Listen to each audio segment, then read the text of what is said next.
नमस्कार दोस्तों, आज हम एक व्यापारी की कहानी के बारे में जानेंगे।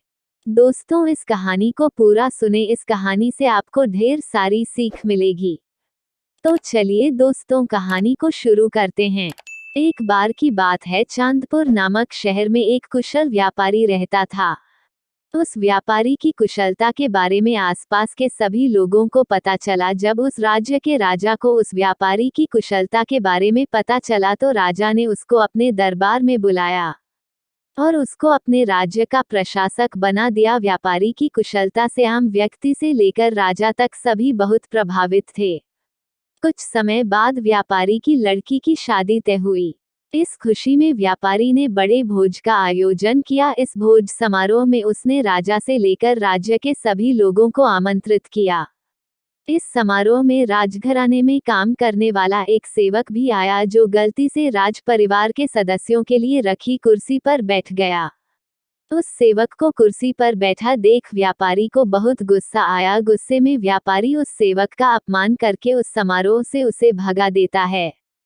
इससे सेवक को शर्मिंदगी महसूस होती है और वह व्यापारी को सबक सिखाने की ठान लेता है। कुछ दिन बाद जब वह राजा के कमरे की सफाई कर रहा होता है तो उस समय राजा कच्ची नींद में सो रहा होता है। सेवक मौके का फायदा उठाकर बड़बड़ाना शुरू कर देता है। सेवक बोलता है, व्यापारी की इतनी हिम्मत जो रानी के साथ दुर्व्यवहार करे। ये सुनकर राजा नींद से उठ जाता है और सेवक को कहता है, क्या तुमने कभी व्यापारी को रानी के साथ दुर्व्यवहार करते हुए देखा है? सेवक तुरंत राजा के पैरों में गिरकर उनसे माफी मांगने लगता है और कहता है, राजा साहब, मैं रात में सो नहीं पाया, इसलिए मैं कुछ भी बड़बड़ा रहा हूँ। सेवक की बात सुनकर राजा सेवक को कुछ नहीं बोलता, लेकिन राजा के मन में व्यापारी के लिए शक पैदा हो जाता है। इसके बाद राजा ने व्यापारी के राजमहल में प्रवेश पर पाबंदी लगाकर उसके अधिकार को कम कर दिया। अगले दिन व्यापारी किसी काम से राजमहल में आता है तो उसे पहरेदार दरवाजे पर ही रोक देते हैं। तो पहरेदार का ये व्यवहार देखकर व्यापारी को आश्चर्य होता है। वहीं पास में खड़ा राजा का सेवक जोर जोर से हंसने लगता है और पहरेदार से कहता है, तुम्हें पता नहीं तुमने किसे रोका है? ये बहुत ही प्रभावशाली व्यक्ति हैं जो तुम्हें यहाँ से बाहर निकलवा सकते हैं।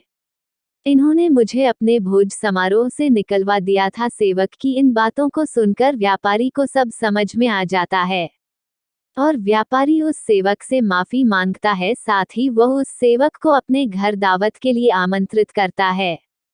व्यापारी ने सेवक को बड़े विनम्र भाव से भोजन कराया और कहा कि उस दिन जो भी किया वह गलत था। व्यापारी से सम्मान पाकर सेवक खुश होता है और कहता है कि आप परेशान ना हो, राजा से खोया हुआ सम्मान आपको जल्दी वापस दिलाऊंगा। उसके अगले दिन राजा साहब कच्ची नींद में सो रहे थे। तभी सेवक कमरे की सफाई करते हुए फिर से बड़बड़ाने लगता है और कहता है, हे भगवान, हमारे राजा इतने भूखे हैं कि स्नान करते हुए खीर और रसगुल्ला खाते रहते हैं।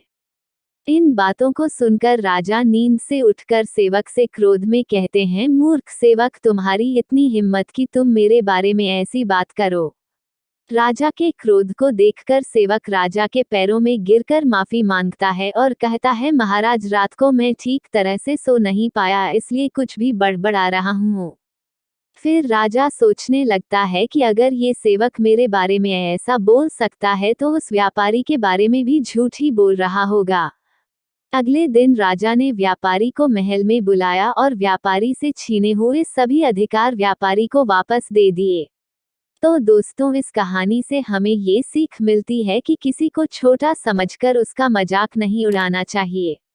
सभी का सम्मान करना चाहिए, किसी को नीचा दिखाने के लिए एक दिन हमें भी अपमान का सामना करना पड़ सकता है।